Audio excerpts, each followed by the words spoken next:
The sound of pistol fire cracked through the air as Belle Daugherty's trembling fingers fumbled with the latch on the train window, her heart pounding like a war drum against her ribs. Outside, the harsh Wyoming landscape blurred past at 40 miles per hour, a dizzying tapestry of sage and dust that promised either freedom or death. Behind her, heavy footsteps approached the compartment door. Edmund Blackwell was coming, and with him, the shackles of a life she'd rather die than return to. It was 1879, and the Union Pacific Line cutting through the territory was supposed to be her prison transport back to Cheyenne, back to the man who'd bought her from her father with promises of security that had turned to nightmares of control and abuse. Belle had spent 3 months planning this escape, bribing a porter for information about the route, saving every penny she could steal from Edmund's wallet. She'd made it as far as Laramie before his men caught up with her. The window finally gave way. Belle took one last look at the compartment door as the handle began to turn. "I'd rather die free," she whispered, and without another thought, hurled herself into the empty air. Time seemed to slow. The rush of wind tore at her calico dress and ripped the pins from her auburn hair. Belle closed her eyes, prepared for the impact of hard ground, for pain, or perhaps for nothing at all. Instead, she collided with something solid yet yielding arms, strong and steady, that wrapped around her with surprising gentleness despite the force of her fall. "I gotcha, miss." A deep voice shouted over the roar of the passing train. Belle's eyes flew open to find herself cradled against the chest of a man on horseback. His face was partially shadowed by a wide-brimmed hat, but she could make out the firm set of his jaw, tanned by the sun, and dusted with several days' worth of stubble. The horse beneath them whinnied and pranced, clearly disturbed by the sudden addition of weight, but the rider controlled it with expert pressure from his knees. "You just jumped off a moving train," he stated, as if she might not have noticed.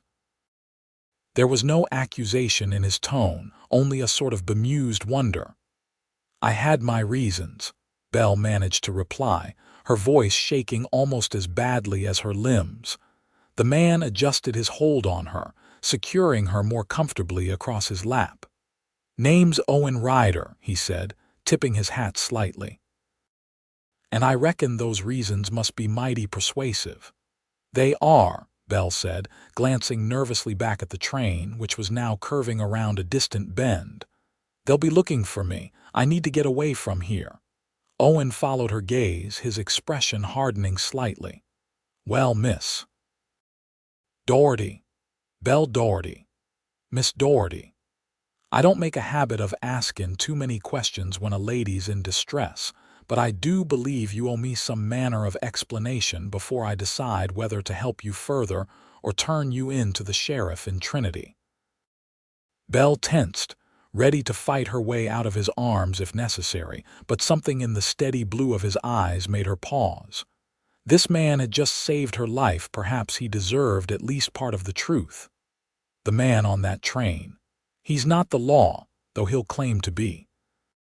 He's taking me back to a marriage I never consented to, with a man who, her voice caught, memories of bruises and broken promises flashing through her mind. Owen's arms tightened almost imperceptibly around her. "Say no more, Miss Daugherty. I know a thing or two about running from ghosts." He clicked his tongue, turning his horse away from the train tracks and toward a narrow trail that wound through the sagebrush. "Trinity's about 10 miles southwest. Got a small ranch just outside town. You can rest there while we figure out your next move." Belle knew she should be wary of this stranger's offer, but the alternative was the open wilderness with no supplies, no weapon, and Edmund's men potentially combing every inch of territory between here and the Colorado border. "Why would you help me?" she asked, studying his face for any sign of deception. Owen shrugged, the movement gentle beneath her. "Let's just say I've got a powerful dislike for men who think women are property. Besides," he added with a slight smile that transformed his weather-beaten face, "it ain't every day a pretty lady falls right into my arms." Despite everything, Belle felt a flush creep across her cheeks. "Thank you, Mr. Ryder." "Owen," he corrected. Out here, formality is about as useful as a comb to a bald man. For the first time in months, perhaps years, Belle felt the ghost of a smile touch her lips. "Owen, then." They rode in silence for a while, the rhythmic sway of the horse's gait oddly comforting. Belle tried to ignore the warmth of the arm around her waist, the solid presence of the chest against her shoulder. It had been so long since she'd been touched without cruelty that the simple human contact felt almost overwhelming. As they crested a small rise, Belle got her first glimpse of the land stretching toward the distant mountains. She could make out the faint outlines of buildings that must be Trinity, nestled in a valley where several creeks converged. "That's your ranch?" she asked, nodding toward a modest spread of land with a small cabin and barn visible in the distance. Owen nodded. "Ain't much compared to some, but it's mine. Paid for it with 8 years of driving cattle from Texas. Got about 60 head now, looking to double that by next spring." "You're out here alone?" Belle couldn't help but ask. "Got a ranch hand named Miguel who helps out, and his wife Lucia does some cooking and mending when I need it. They live in that smaller cabin yonder." He pointed to a structure she hadn't noticed at first. "Decent folks. Came north from Mexico 5 years back." Belle nodded, feeling a twinge of uncertainty. What exactly was she doing, riding off with a stranger to his isolated ranch? For all she knew, Owen Ryder could be as dangerous as Edmund Blackwell, though something in her gut told her otherwise. "I won't be a burden," she promised suddenly. "I can cook, so tend gardens. I'll earn my keep until I figure out where to go next." Owen glanced down at her, surprise evident in his expression. "Wasn't planning on putting you to work, Miss Daugherty." "Belle," she corrected firmly. "And I insist. I've had enough of feeling beholden to men." A look of respect crossed his features. "Fair enough, Belle." The way he said her name, careful and measured, sent an unexpected shiver down her spine that had nothing to do with fear. As they approached the ranch, a lean Mexican man emerged from the barn, eyeing them with obvious surprise. He called something in Spanish that Belle didn't understand, and Owen responded in the same language before switching back to English. "Miguel, this is Miss Belle Daugherty. She'll be staying with us for a spell." He dismounted smoothly before reaching up to help Belle down. His hands were calloused but gentle as they spanned her waist, setting her carefully on her feet. Miguel nodded respectfully to Belle. "Welcome, señorita. I will tell Lucia to prepare the spare room." "Gracias, Miguel," Owen said before turning to Belle. "Let's get you settled. You look about ready to drop." Only then did Belle realize how exhausted she truly was. The adrenaline that had carried her through her desperate escape was fading, leaving her limbs leaden and her mind foggy. She allowed Owen to guide her toward the main cabin, his hand hovering near her elbow without quite touching it, as if he sensed her wariness of being handled.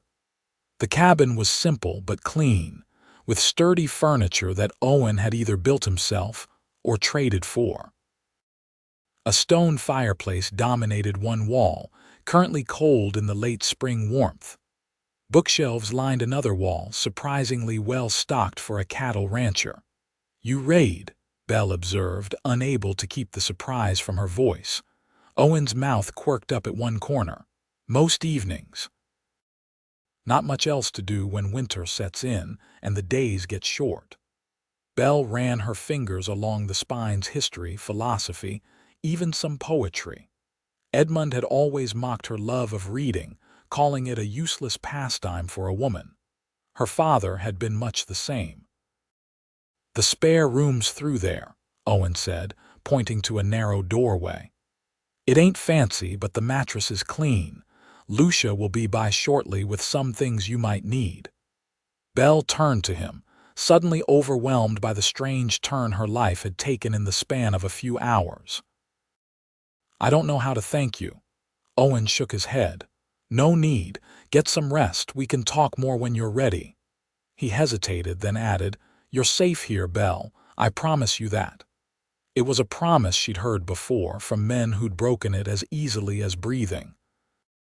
Yet something in Owen Ryder's steady gaze made her want to believe him, despite all the lessons life had taught her about trusting men's words. "Thank you," she said simply, and retreated to the small bedroom, closing the door softly behind her. The room was sparsely furnished but immaculate, with a narrow bed, a washstand, and a small chest of drawers. Belle sank onto the edge of the bed, finally allowing the tears she'd been holding back to spill down her cheeks. They weren't tears of fear or despair, but of profound relief. For the first time since she could remember, Belle Daugherty had a moment to breathe, to think, to be still without looking over her shoulder. Whether this reprieve would last beyond today, she couldn't say. Edmund Blackwell was not a man who gave up what he considered his property, and he had connections throughout the territory. But for now, in this quiet room on a cattle ranch outside Trinity, Wyoming, Belle allowed herself to feel something dangerously close to hope. A soft knock at the door roused Belle from her thoughts. A woman's voice called out in accented English, "Miss, I have brought you some things." Belle quickly wiped her eyes and opened the door to find a petite woman with a kind face holding a bundle of cloth and a basin of steaming water. "I am Lucia," the woman said with a warm smile. "Miguel's wife. Senor Owen asked me to bring you fresh water and some clothes." She entered the room and set down her burdens. "These were my sisters before she married and moved to Denver. I think they will fit you." "Thank you," Belle said, touched by the thoughtfulness. "That's very kind." Lucia waved away the thanks. "It is nothing. Senor Owen, he is a good man. If he has brought you here, there must be good reason." She gave Belle an appraising look. "You are running from someone, no?" Belle tensed, but Lucia's expression held only compassion, not judgment. "My sister, she ran too, from a bad man in El Paso. Sometimes to run is the only way to live." Lucia patted Belle's hand. "Rest now. I will bring food later." After Lucia left, Belle used the warm water to wash away the dust and fear of the day. The borrowed clothes, a simple skirt and blouse, were slightly loose, but clean and well made. As she changed, Belle caught sight of the fading bruises on her ribs and arms, remnants of Edmund's last lesson before she'd managed to escape. She quickly covered them, not wanting to see the physical evidence of her past. When she emerged from the bedroom some time later, the main room was empty, but the door stood open to the warm afternoon. Belle stepped outside onto the small porch, shielding her eyes against the slanting sunlight. She could see Owen in the distance, working with Miguel to repair a section of fence. The rhythmic swing of his arms as he hammered spoke of years of physical labor, of a life built on his own terms. Belle leaned against the porch post, allowing herself to simply exist in this moment of unexpected peace. The vast Wyoming sky stretched above her, painted in shades of blue that seemed impossible in their depth and clarity. In the distance, mountains rose like sentinels, their peaks still capped with snow despite the spring warmth. This land was both beautiful and unforgiving, much like the life she'd chosen by leaping from that train. Belle knew her respite here couldn't last forever. Edmund would not stop looking for her. His pride alone would drive him to hunt her down, to say nothing of his need to control what he considered his.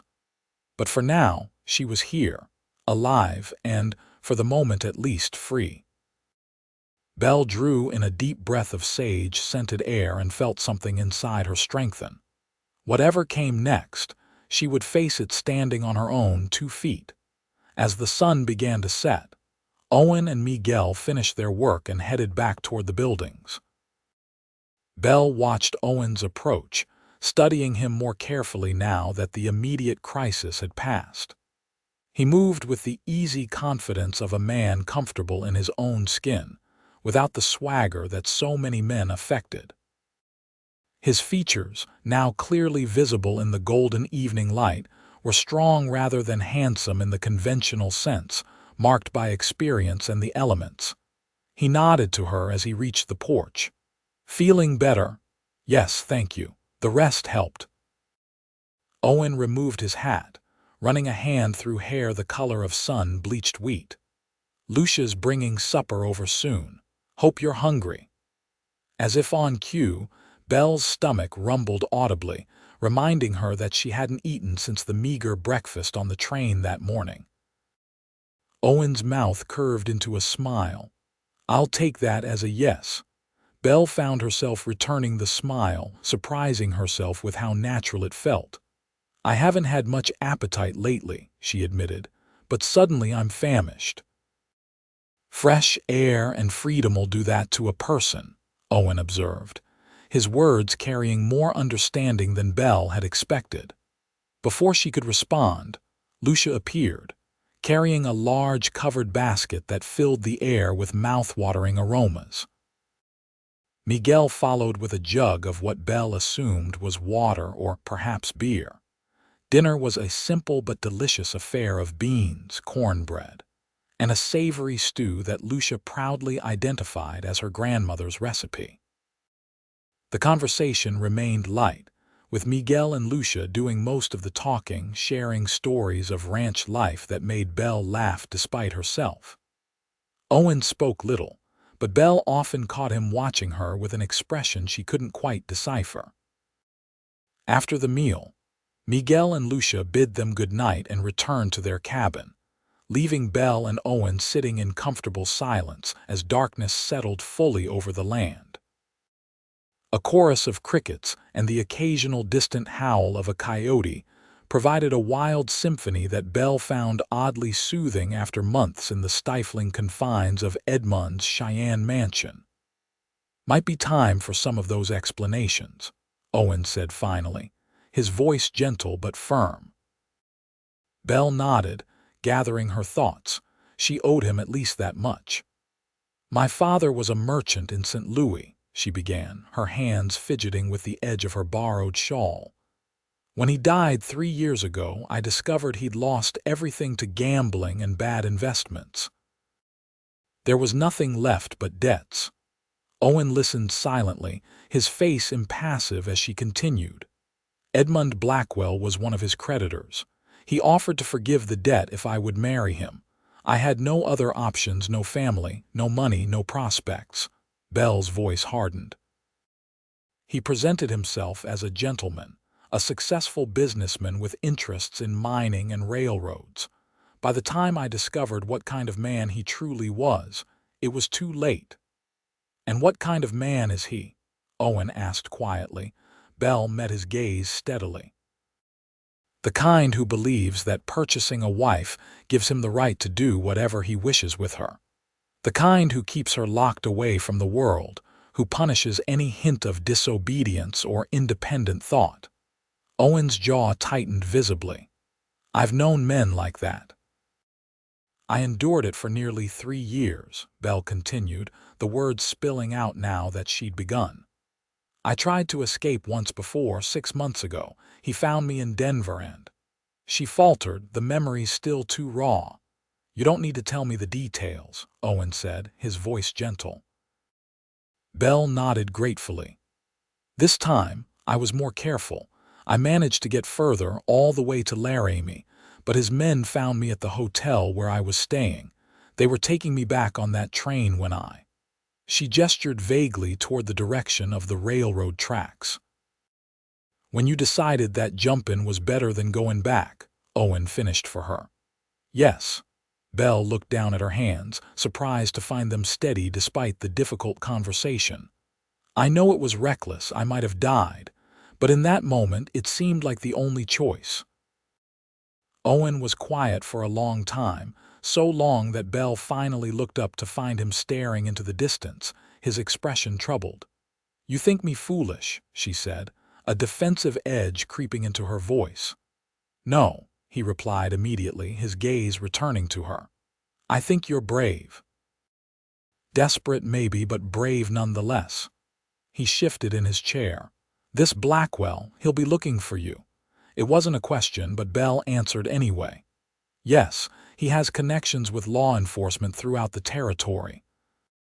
He'll likely claim I'm mentally unstable, that I need to be returned to his care for my own protection." The bitterness in her voice was unmistakable. "Then we need to be careful," Owen said simply. "Trinity's small enough that strangers get noticed. If anyone comes asking about you, word will get back to me quickly." "I can't stay here," Belle protested. "I've put you at risk already." Owen's expression hardened slightly. "I've handled worse than an angry husband, Miss Daugherty. Besides, where would you go? With no money, no connections." Belle had no answer. The harsh reality was that a woman alone had few options in this world, especially one being hunted by a wealthy, influential man. "Stay," Owen said, his voice softening. "At least until we figure something out, you'll be safe here." Again, that promise of safety that Belle wanted desperately to believe. She studied Owen's face in the dim light from the oil lamp, searching for any hint of deception or ulterior motive.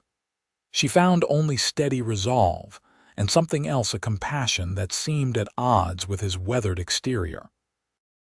"All right," she agreed finally. "For now." Owen nodded, apparently satisfied. "Good. Now we should both get some rest. Ranch work starts early." As Belle retreated to the small bedroom, she found her mind whirling with conflicting emotions.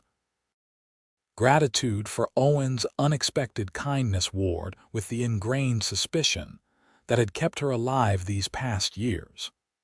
Hope for a future free from Edmund's control battled with the practical knowledge that a man of his means and determination would not easily give up his search.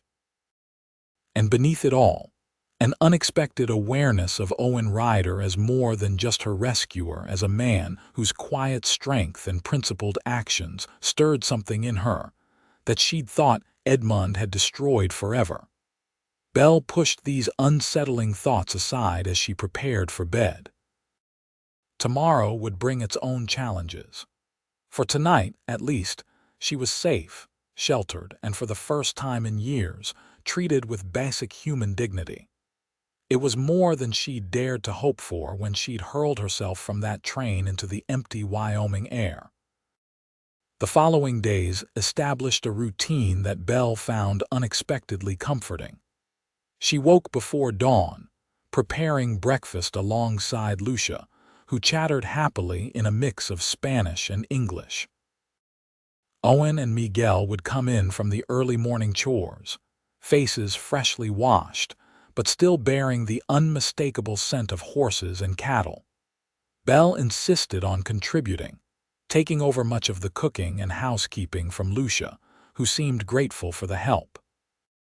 In the afternoons, Belle often found herself in the garden behind the cabin, coaxing vegetables from the rocky soil with a dedication that surprised even her. There was something deeply satisfying about working with her hands, about creating rather than simply enduring. Owen kept his distance in a way that Belle recognized as respect rather than disinterest. He was unfailingly polite, ensuring she had everything she needed without making her feel like a burden.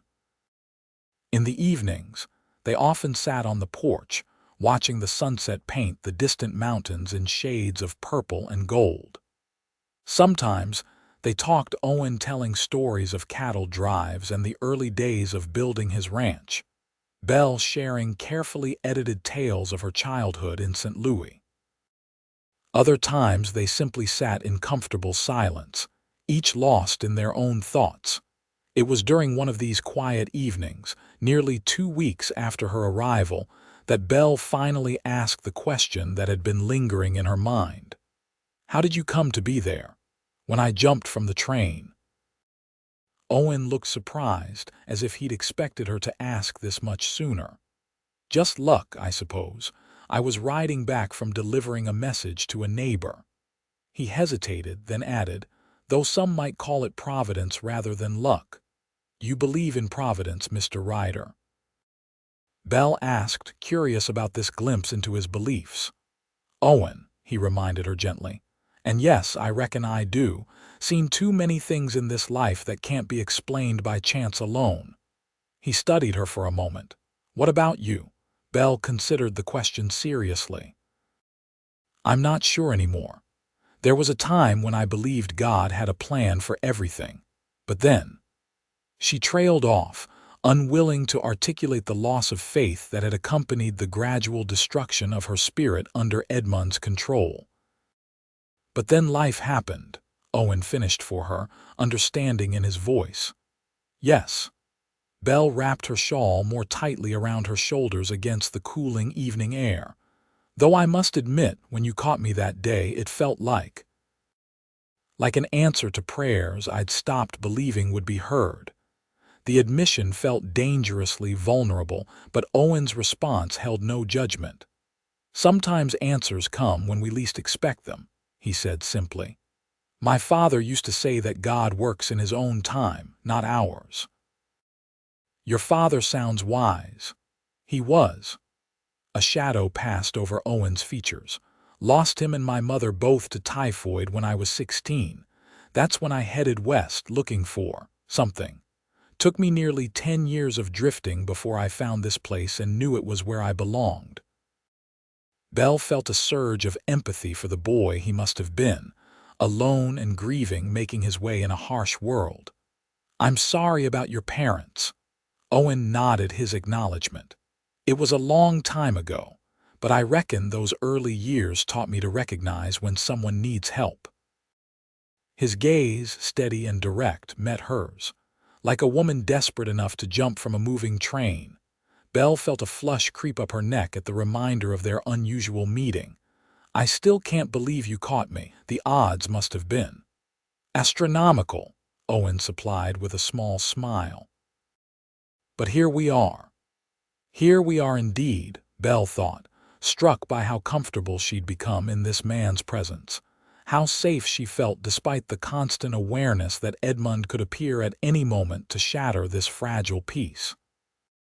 As if reading her thoughts, Owen's expression grew more serious. "Any sign of trouble in town, Miguel would have heard about it. His cousin works at the general store, hears all the gossip. So far, there's been no strangers asking questions." "That won't last," Belle said softly. "Edmund is persistent, and he has resources."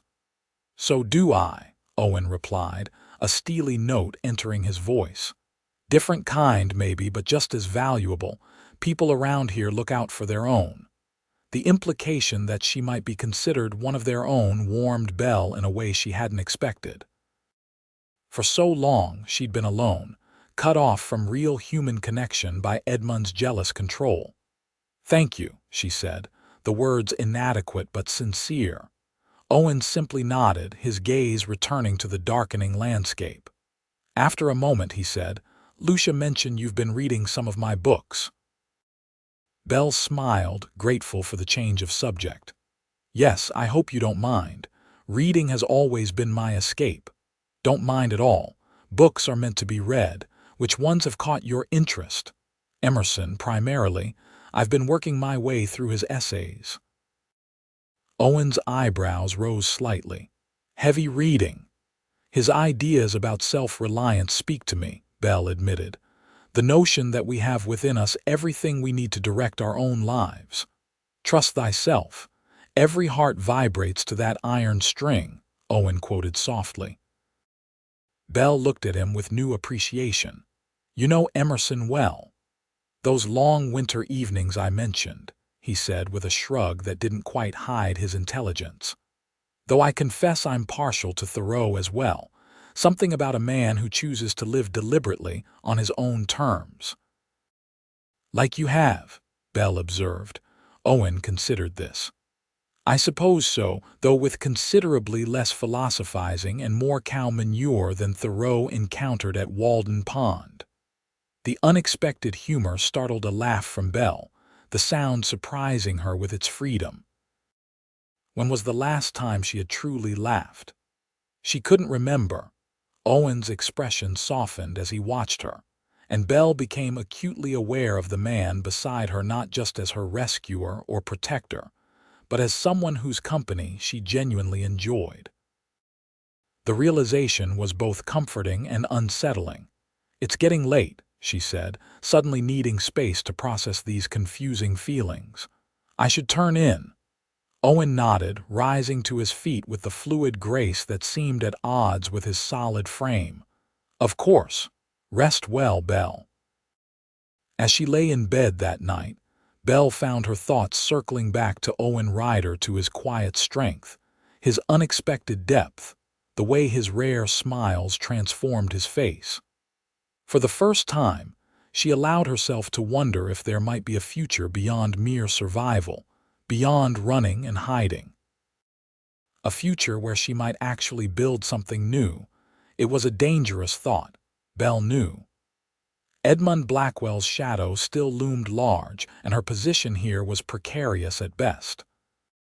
But as she drifted toward sleep, Belle found herself holding on to hope with a fierceness that surprised her, hope not just for freedom from her past, but for something she had never dared to imagine: happiness. The next morning dawned clear and warm, promising another beautiful late spring day. Belle was elbow-deep in bread dough when Owen appeared at the kitchen door, his expression troubled.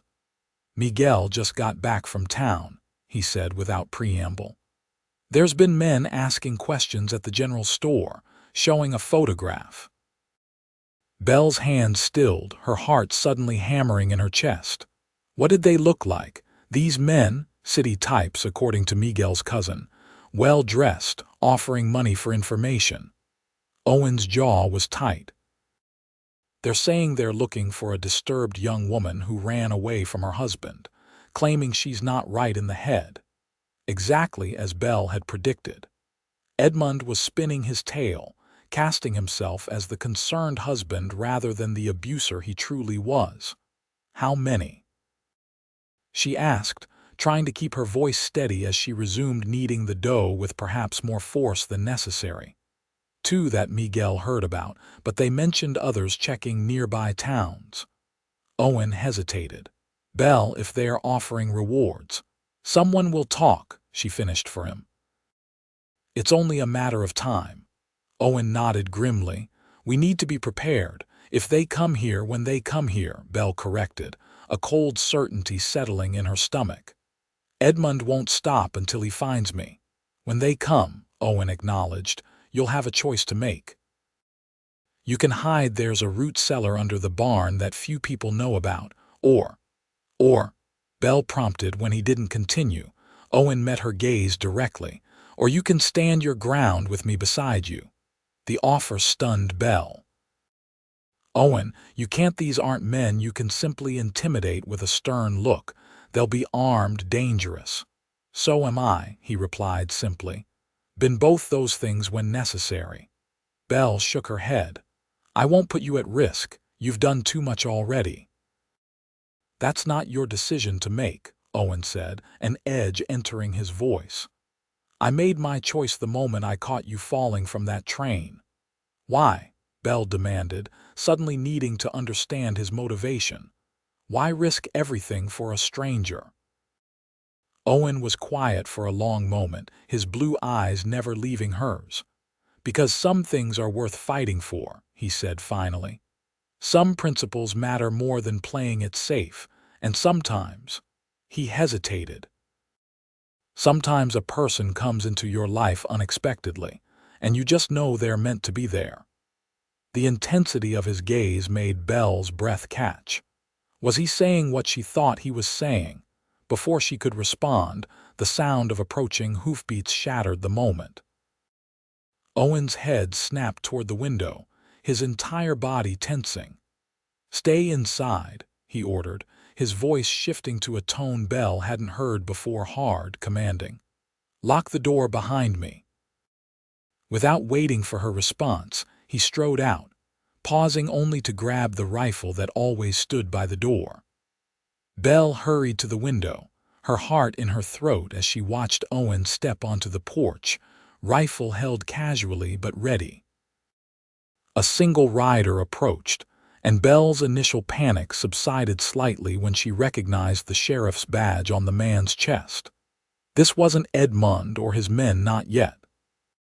She couldn't hear the conversation clearly, but she could see the tension in Owen's posture, the way he stood his ground as the sheriff gestured animatedly. After several minutes, the sheriff tipped his hat stiffly and turned his horse, riding back toward town at a pace that suggested irritation rather than urgency. Owen remained on the porch until the rider was out of sight, then came back inside, his expression grim. "That was Sheriff Taylor," he said, setting the rifle back in its place. "Says there's been inquiries about a missing woman. Husband claims she's mentally unstable, ran away during a trip to visit family in Laramie." "What did you tell him?" Belle asked, her fingers twisting nervously in her apron. "That I haven't seen any strange women, and I'd certainly remember if one fell out of the sky onto my property." Owen's mouth quirked slightly at his own wording. He didn't seem entirely convinced, but Taylor's a reasonable man. Said he'd be back if he had more questions. "He'll be back," Belle said with certainty. "Once Edmund or his men arrive in person." Owen nodded slowly. "Probably, which means we need to decide what to do before that happens." Belle sank into a kitchen chair, suddenly exhausted despite the early hour. The brief peace she'd found on Owen's ranch was evaporating, reality intruding with the cruel inevitability she should have expected. "I should leave," she said, the words bitter in her mouth. "Tonight before they come, if I'm not here when they search the property, and go where?" Owen interrupted, his voice sharp. "On foot. With no money, no supplies. They'd find you within a day, and then what? I can't stay here and put you in danger." Belle shot back, rising to her feet. "These men won't hesitate to hurt anyone who stands in their way." "I'm not asking your permission to help you, Belle," Owen said, stepping closer. "I'm telling you that you have options beyond running until they catch you or hiding until they find you." "What options?" Belle demanded, frustration and fear making her voice rise.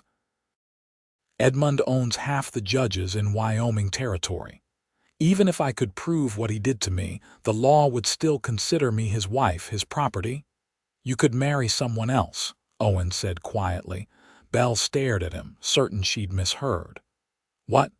Owen held her gaze steadily. "If you were married to someone else legally, properly documented, it would complicate things considerably for Blackwell. A judge might still rule in his favor eventually, but it would take time, legal proceedings. Time we could use to get you somewhere beyond his reach." Belle's mind whirled with the implications. "You're suggesting a marriage of convenience, a paper arrangement to buy time." "Yes," Owen said, though something flickered in his eyes that suggested there might be more to his offer than mere practicality. "Sheriff Taylor is also the justice of the peace. It could be done today, legally binding with witnesses." Belle paced the small kitchen, thoughts racing.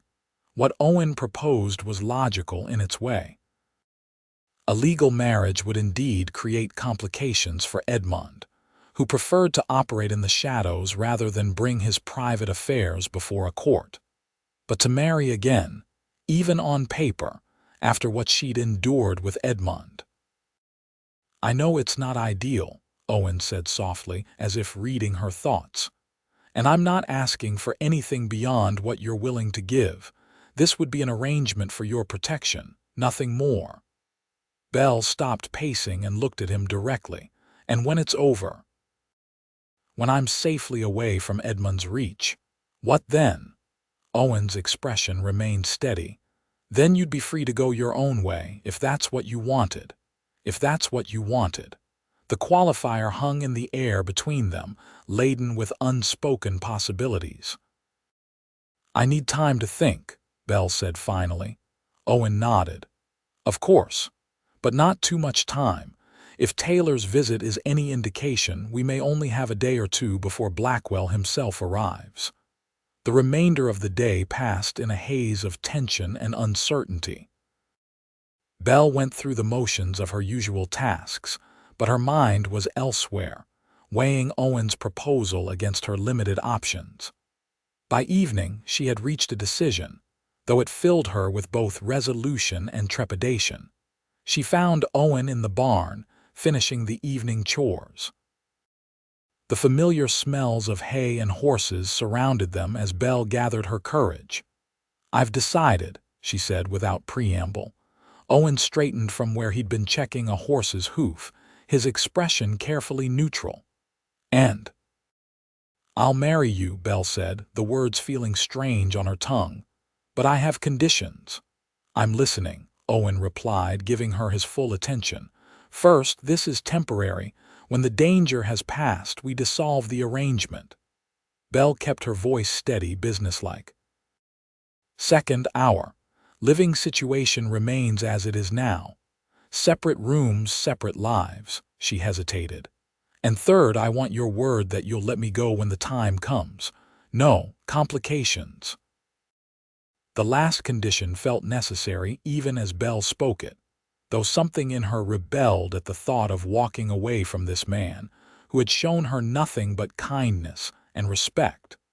Owen's face revealed nothing of his thoughts as he considered her terms. I agree to your conditions, he said finally, but I have one of my own. Belle tensed slightly. Which is? That you promise to be honest with me always. No secrets between us, not about important matters. His gaze was intense, unwavering. I can't protect you if I don't know what we're facing.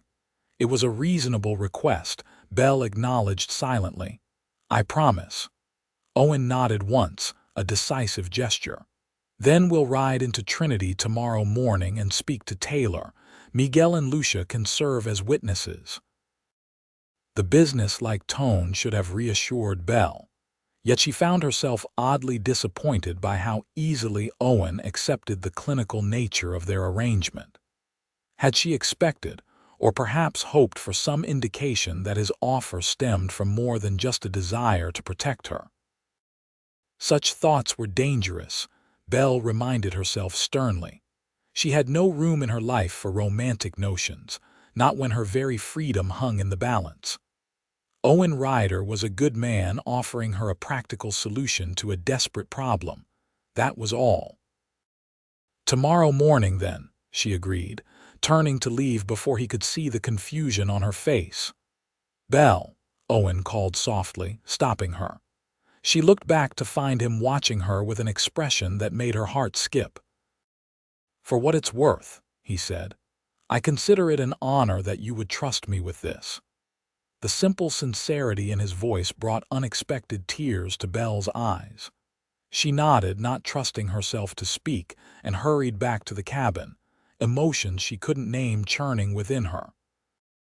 That night, Belle slept little, her mind filled with memories and uncertainties. The prospect of another marriage, even one in name only, brought back painful recollections of her wedding to Edmund, the cold ceremony. The colder wedding night that had been her first brutal introduction to what her life would become. Yet when she finally drifted into uneasy sleep, it was Owen's face that followed her into dreams, not as a savior or protector, but as something far more dangerous to her carefully guarded heart. A possibility. Morning came too quickly. Belle dressed with particular care in the best of the clothes. Lucia had given her a blue calico dress that brought out the color of her eyes, according to Lucia's cheerful assessment. She pinned her hair up neatly, studying her reflection in the small mirror above the washstand. The woman who looked back at her bore little resemblance to the terrified creature who had hurled herself from a train just 2 weeks earlier. There was color in her cheeks, a steadiness in her gaze that had been missing for years. Belle hardly recognized herself. A soft knock at the outer door broke her reverie. She found Owen waiting on the porch, dressed in clean clothes, his usually unruly hair tamed with water and a comb. He'd even shaved, the strong lines of his jaw more prominent without the stubble. "Ready?" he asked simply. Belle nodded, unable to find words adequate to the strangeness of the moment. They rode to Trinity in silence, Belle seated on a gentle mare Owen had saddled for her. Miguel and Lucia followed a short distance behind, dressed in their Sunday best, their expressions a mix of concern and something that looked suspiciously like hope. Trinity was smaller than Belle had imagined, a single main street with the essential buildings of frontier life. General store, saloon, small church, sheriff's office. A few residents paused in their morning activities to watch the small procession with undisguised curiosity. The sheriff's office was a solidly built structure at the far end of the street. Owen helped Belle dismount, his hand lingering briefly at her waist in a gesture that felt both supportive and possessive. Belle tried to ignore the flutter in her stomach at his touch. Sheriff Taylor looked up from his desk as they entered, his weathered face registering surprise that quickly shifted to understanding. "Ryder," he greeted, standing. "Miss Daugherty," Belle supplied. "Belle Daugherty." Taylor's eyes narrowed slightly. "Daugherty, not Blackwell." The direct question caught Belle off guard. She glanced at Owen, who stepped forward slightly. "That's why we're here, Sheriff. Miss Daugherty needs your services as justice of the peace." Owen's voice was calm but firm. "We'd like to be married today if possible." Taylor studied them both for a long moment. This wouldn't have anything to do with those men in town asking about a Mrs. Blackwell who matches Miss Daugherty's description, would it? Belle lifted her chin. "I was coerced into that marriage, Sheriff. It was never legal in the eyes of God, whatever documents Edmund Blackwell may possess." Her bold declaration seemed to surprise both men. Taylor stroked his mustache thoughtfully. "That's a serious allegation, Miss Daugherty." "It's the truth," Belle said firmly. "I can show you the marks his affection left on me if you require proof." Taylor held up a hand. "That won't be necessary." He sighed heavily. "Look, I don't know what the full story is here, and maybe I don't want to know. But I do know Owen Ryder's a good man who's never given me cause to doubt his word." He looked directly at Belle. "Are you here of your own free will, miss? Is this marriage what you want?" The question was more complex than the sheriff could know. Belle chose her words carefully. "I am here willingly, yes, and this marriage." She glanced at Owen. "It offers me protection I desperately need." It wasn't quite a declaration of love, but it was honest. Taylor seemed to weigh her words before nodding slowly. "All right, I'll perform the ceremony. But you should know, Blackwell's men were asking about train schedules yesterday. I reckon the man himself will be arriving soon, possibly with legal papers. Whatever you're planning, you'd best do it quick." Owen's jaw tightened at this news. All the more reason to proceed immediately. Taylor nodded again and reached for a well-worn book on his shelf.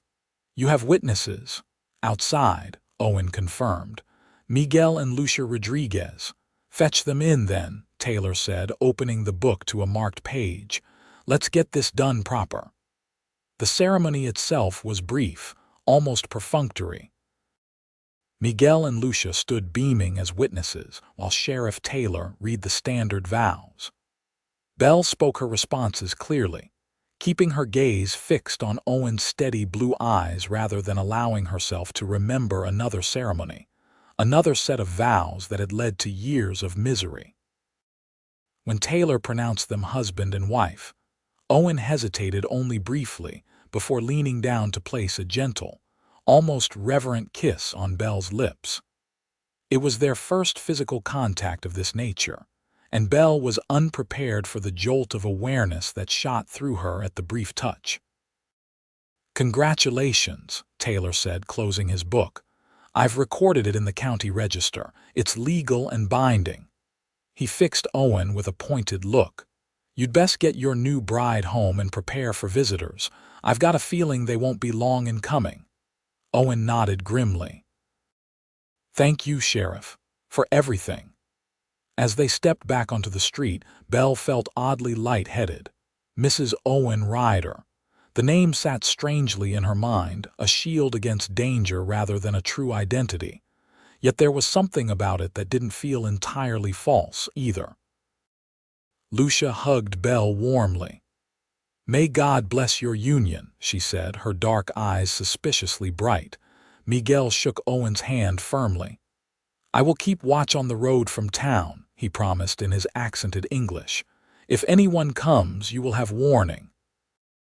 They mounted their horses and began the ride back to the ranch, the mid-morning sun warm on their backs. Belle found herself stealing glances at Owen, seeing him anew as her husband, at least in the eyes of the law. The gold band he had somehow produced for the ceremony felt heavy on her finger, a tangible reminder of the step they had taken. "Are you all right?" Owen asked, catching one of her glances. Belle nodded. "Just adjusting to the idea." "It changes nothing between us," Owen assured her, though something in his tone suggested he wasn't entirely convinced of his own words. "The arrangement stands as we agreed." "Of course," Belle replied, ignoring a twinge of what might have been disappointment. "Thank you, Owen, for doing this." He looked at her then, the intensity of his gaze making her breath catch. "I meant what I said before. It's an honor to be trusted with your protection." He paused. "And your friendship." Friendship. The word settled between them, both a comfort and a boundary. Belle smiled, pushing aside the confused emotions that threatened to surface. "Yes," she agreed. "Friends." The ride back to the ranch passed in companionable silence, each lost in their own thoughts about what the future might hold for their unusual arrangement and for themselves. But as the small buildings of the ranch came into view, Belle felt a chill of premonition. Time was running out. Edmund would come, and soon. And when he did, this fragile peace she had found would be tested in ways she could only begin to imagine. The next 2 days passed in a state of tense anticipation. Miguel took to patrolling the road from town at regular intervals, while Owen worked methodically to secure the property, checking sightlines, reinforcing doors, cleaning his weapons with a precision that spoke of military experience Belle hadn't known about. They continued to maintain their separate spaces, though the knowledge of their legal bond created a new awareness between them. Belle found herself noticing small details about Owen she had overlooked before, the way his eyes crinkled slightly at the corners when he smiled, the careful gentleness of his large hands when he handled delicate objects, the deep timbre of his voice when he spoke her name. It was dangerous territory, these observations. Belle reminded herself repeatedly that their marriage was a strategic maneuver, nothing more. Yet sometimes she would catch Owen watching her with an expression that suggested he might be having similar thoughts. On the afternoon of the 3rd day since their wedding, Miguel rode in at a gallop, his usually calm demeanor replaced by urgent concern. "They are coming," he announced as Owen and Belle emerged onto the porch. 5 men, well-dressed, well-armed. "One matches the description of Blackwell that you gave." They stopped at the miller's place to ask directions. Belle felt the blood drain from her face. "Edmund. Here." Her hands began to tremble, memories of his cruelty flooding back with paralyzing force. Owen moved beside her, his steady presence an anchor in the rising tide of her fear. "How long?" he asked Miguel. 20 minutes, perhaps less. They are not hurrying, but they are determined. Owen nodded sharply. Get Lucia, take her to the Hendersons' place. Stay there until this is settled one way or another. Miguel hesitated. I can help, no. Owen cut him off. I need to know you and Lucia are safe. This isn't your fight. After a moment, Miguel nodded reluctantly and rode toward his cabin to collect his wife. Owen turned to Belle, taking her trembling hands in his. Listen to me, he said, his voice low and urgent. You have a choice to make right now. You can hide in the root cellar, they won't find you there, or you can stand with me as my wife and we face them together. Belle stared at him, fear warring with a fierce determination that had been growing within her since that moment she decided to jump rather than return to Edmund's control. If I hide, she said slowly, what happens when they search the property? I'll tell them you've moved on. Took the morning stage to Cheyenne or Denver. They'll have no reason to disbelieve me. Edmund will know it's a lie, Belle said, shaking her head. He'll tear this place apart looking for me, and he won't care who gets hurt in the process. Owen's expression hardened. Let him try. Belle studied the man before her, this rancher who had caught her literally falling through life, who had offered her shelter, respect, and now the protection of his name. The decision crystallized in her mind with sudden clarity. I'll stand with you, she said, her voice steadier than she felt. As your wife. Something flashed in Owen's eyes, pride perhaps, or something deeper. You're sure? Yes, Belle squeezed his hands. I'm done hiding from Edmund Blackwell. Owen nodded once, decisively. Then we face him together. He released her hands reluctantly. Go inside. Put on your wedding ring. I'll join you in a moment. As Belle retrieved the simple gold band from the drawer where she'd kept it, she heard the sound of Miguel and Lucia riding out. Through the window, she could see Owen checking his revolver with practiced efficiency before tucking it into the holster at his hip. His rifle leaned against the porch post, within easy reach but not obviously threatening. Belle slipped the ring onto her finger, the metal cool against her skin. She straightened her dress, pinned a few stray hairs back into place, and took a deep breath. Whatever happened in the next hour would determine the course of her future. She would not show fear, not again. Not ever again. When she rejoined Owen on the porch, he gave her an approving nod. You look every inch a rancher's wife, he said, a hint of pride in his voice. Belle managed a small smile. I'm not sure if that's a compliment or not. From me, it's the highest praise I know how to give, Owen replied simply. They stood side by side as the sound of approaching horses grew louder. Belle fought the urge to flee into the house, to hide herself away from the man who had made her life a living nightmare. Instead, she straightened her shoulders and lifted her chin, drawing strength from Owen's solid presence beside her. 5 riders appeared around the bend in the road, just as Miguel had reported. Leading them was a figure Belle would have recognized anywhere: Edmund Blackwell, impeccably dressed as always in a tailored suit that looked ridiculous in the dusty Wyoming landscape. His dark hair was slicked back beneath an expensive hat, his thin mustache precisely trimmed. Every inch the successful businessman, hiding the monster beneath a veneer of respectability.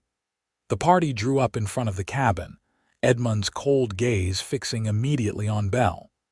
She felt Owen shift almost imperceptibly closer to her, a subtle but clear message of protection.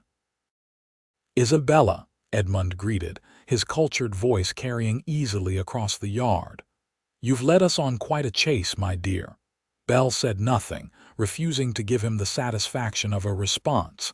Edmund sighed theatrically. Still as stubborn as ever, I see. He turned his attention to Owen. You must be Ryder. I understand you've been harboring my wife. Name's Owen Ryder, Owen confirmed, his voice level. And I'm afraid you're mistaken. The only wife on this property is mine. He placed a gentle but deliberate hand at the small of Belle's back. Edmund's expression darkened momentarily before smoothing into a cold smile. "Ah, I see. She's told you some tale of woe, has she? Painted me as some sort of villain?" He shook his head sadly. "Isabella has always had a vivid imagination, especially when she stops taking her medication. Her doctors have been quite concerned about her. Episodes. Lying comes as naturally as breathing to you, doesn't it, Edmund?" Belle said, finding her voice at last. "There is no medication, no episodes, only a man who cannot bear to lose what he considers his property." Edmund's facade slipped for just a moment, revealing the rage beneath. "You are my wife," he hissed. "Legally, morally, in every way that matters. Whatever game you're playing here changes nothing." "She's my wife now," Owen stated firmly. "Legally married 3 days ago by Sheriff Taylor with witnesses present. I have the certificate to prove it." One of the men behind Edmund shifted uncomfortably. "Mr. Blackwell, if she's legally remarried—" "Silence!" Edmund snapped. "Any such marriage would be invalid." "She was not free to marry. I left you," Belle said clearly. "I fled for my life from a man who beat me, controlled me, treated me as less than human. No court would consider that a valid marriage." Edmund's face contorted with fury. "You ungrateful," he caught himself, visibly regaining control.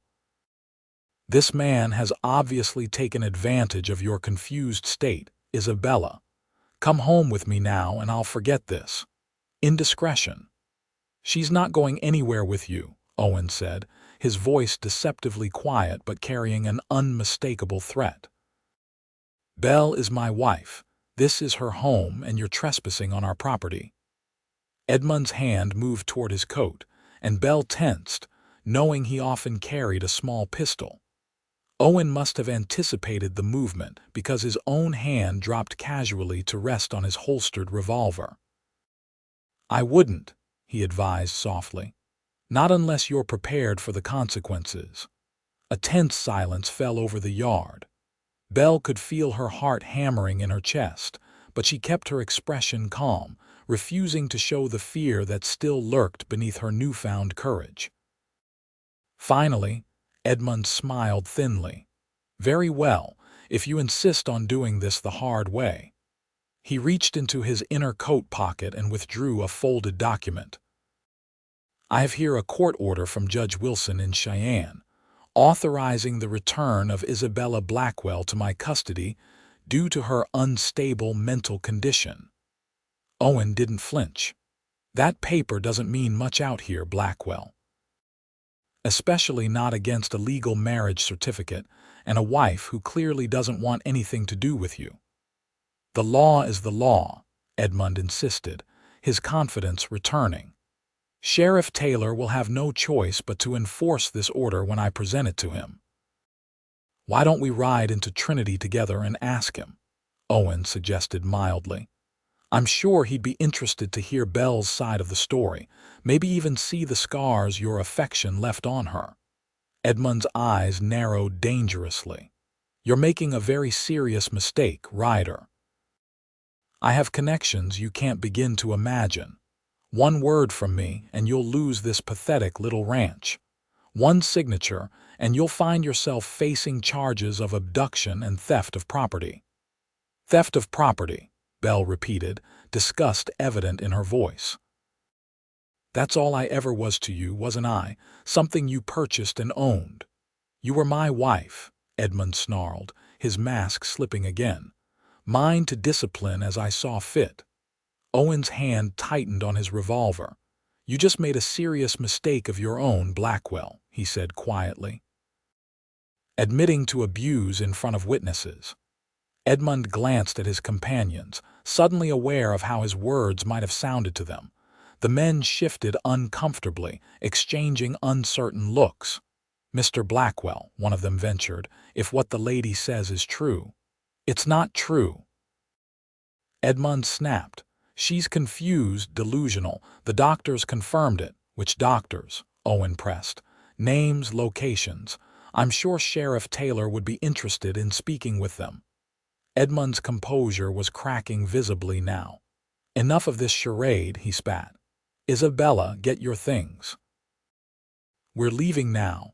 No, Belle said simply. I'm not going anywhere with you, Edmund. Not now, not ever again. Edmund's face flushed with anger. You don't have a choice, he hissed. Men, take her. For a terrible moment, Belle thought they would obey. But none of the four men moved, their expressions ranging from uncomfortable to openly suspicious. Sir, the apparent leader said carefully, you hired us to find your missing wife, not to force a woman who's clearly unwilling. I'm paying you to do as I say, Edmund shouted. Not enough for this, another man muttered, turning his horse. I ain't getting involved in no marital dispute that looks more like kidnapping. Owen watched calmly as Edmund's support crumbled before his eyes.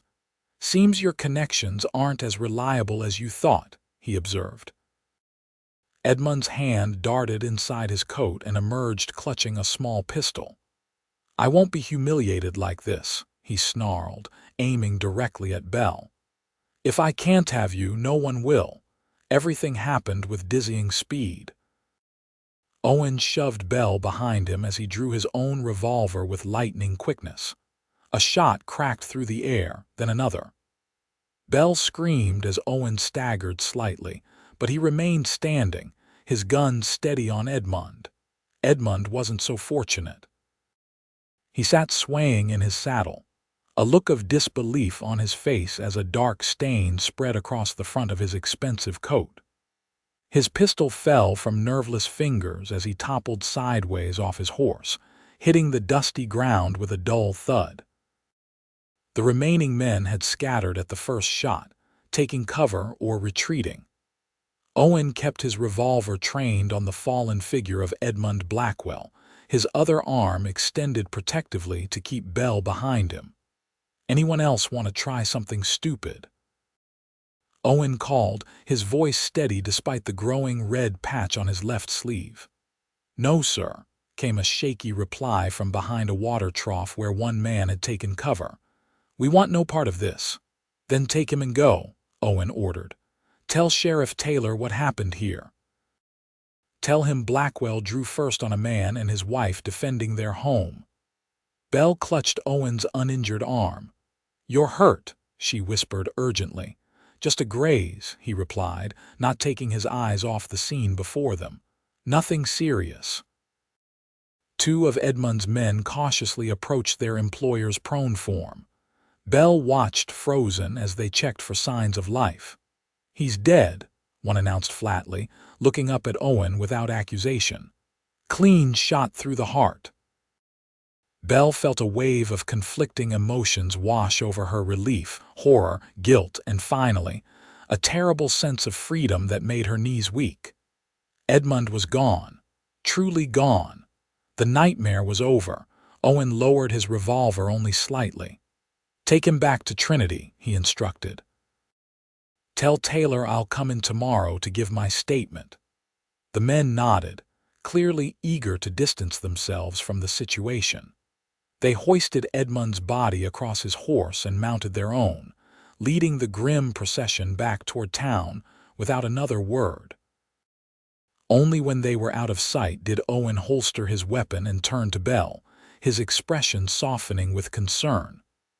Are you all right? Belle nodded, though she felt anything but all right.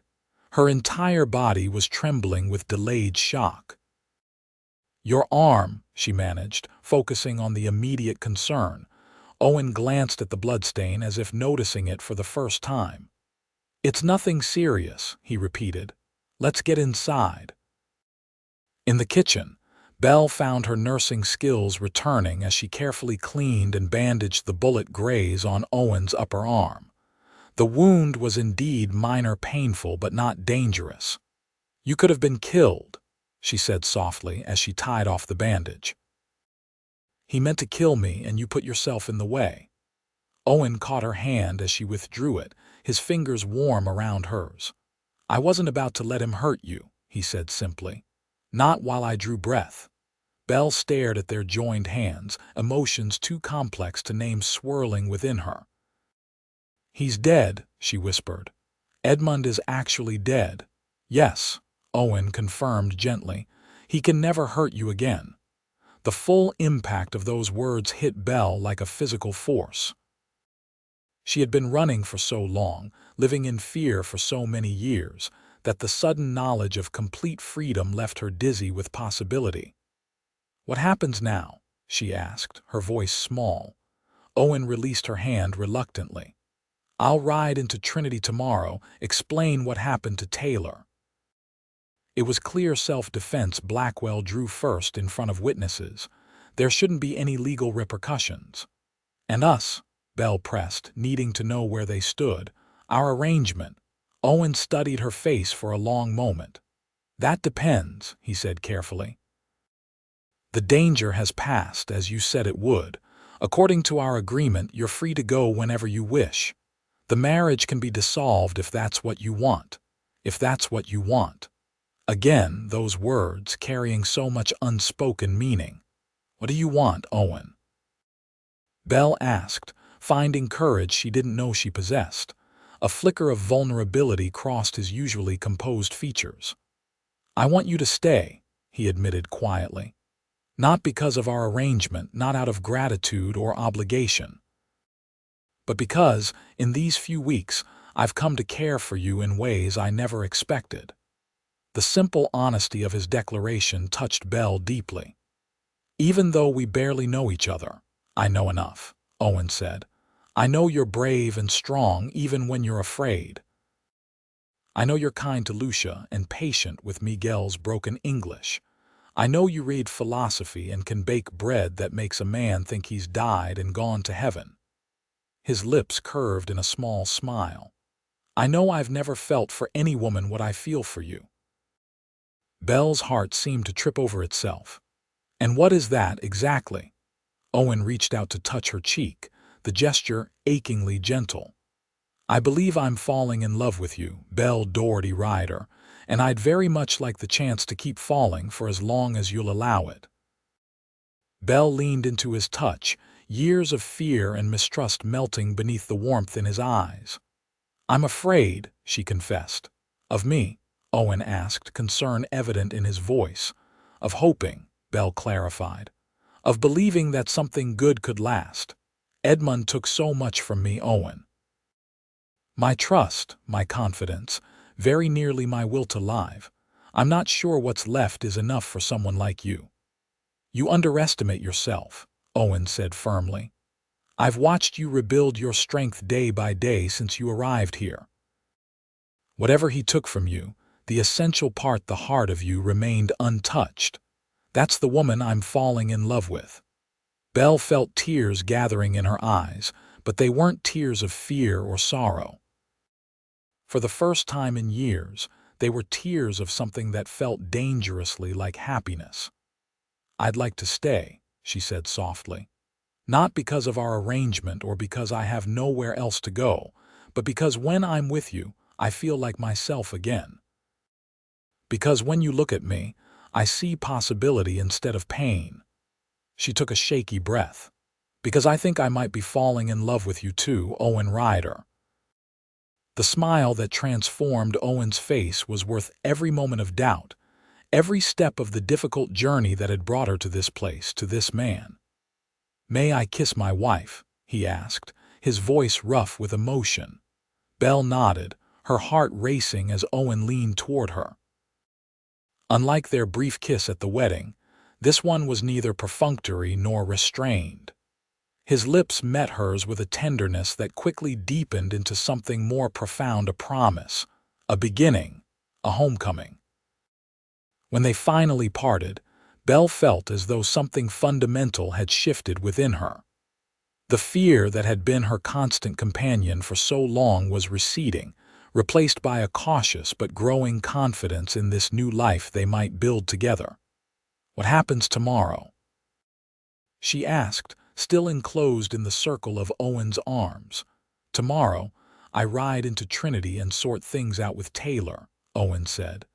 And then I come home to my wife and we figure out the rest together day by day. Wife. The word no longer felt like a shield or a strategy, but like an identity Belle might actually embrace. Mrs. Owen Ryder, not a desperate role assumed for protection, but a name she could grow into, with pride and perhaps even joy. "I'd like that," she said simply. That night, for the first time since her arrival at the ranch, Belle slept in Owen's room not out of obligation or expectation, but because neither of them wanted to be apart after the day's events. They lay side by side in the darkness, talking softly about their pasts, their hopes, the small details of their lives that friends becoming lovers share in those precious early hours. Owen spoke of his parents, of his years driving cattle across dangerous territory, of the moment he first saw this land and knew it was where he belonged. Belle told him of her childhood in St. Louis, of her father's decline, of the small acts of resistance that had kept her spirit alive during her years with Edmund. When exhaustion finally claimed them, Belle fell asleep with Owen's arm draped protectively across her waist, his steady heartbeat against her back the most comforting lullaby she had ever known. Morning brought a new day, a new beginning. Owen rode into Trinity as planned, returning hours later with news that Sheriff Taylor had officially ruled Edmund's death a clear case of self-defense. The matter was closed.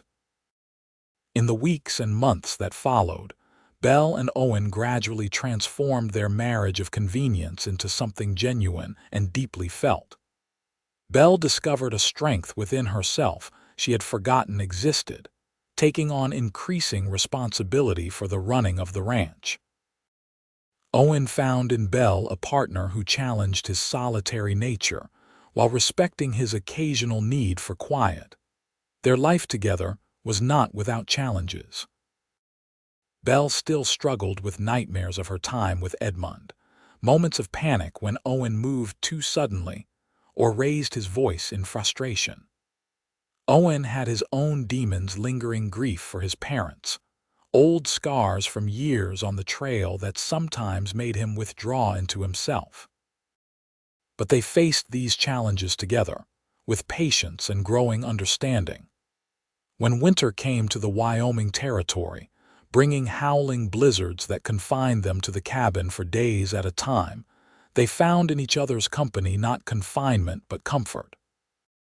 And if the townspeople of Trinity noticed that the taciturn rancher Owen Ryder smiled more these days, or that his wife's laughter could often be heard ringing across the property, they simply nodded in satisfaction. Some matches, they agreed, were clearly meant to be even those that began with a desperate leap from a moving train and a catch that defied all odds. In the spring of 1880, nearly a year after that fateful day, Belle stood on the porch of their cabin, one hand resting lightly on the slight swell of her belly where their first child was growing. She watched Owen working in the distance, the sun glinting off his hair, and felt a contentment so deep it brought tears to her eyes, from death-defying leap to new life, from desperate escape to a home built on trust and love. Belle Daugherty Ryder had jumped from a train rather than returned to a man who saw her as property, and had fallen quite literally into the arms of a man who saw her as she truly was, strong, worthy, and infinitely precious. As Owen looked up and waved to her, his smile visible even at this distance, Belle waved back, her wedding ring catching the sunlight. Sometimes, she reflected, the greatest act of courage was not the jump itself, but the willingness to trust the arms that caught you and the heart brave enough to love again.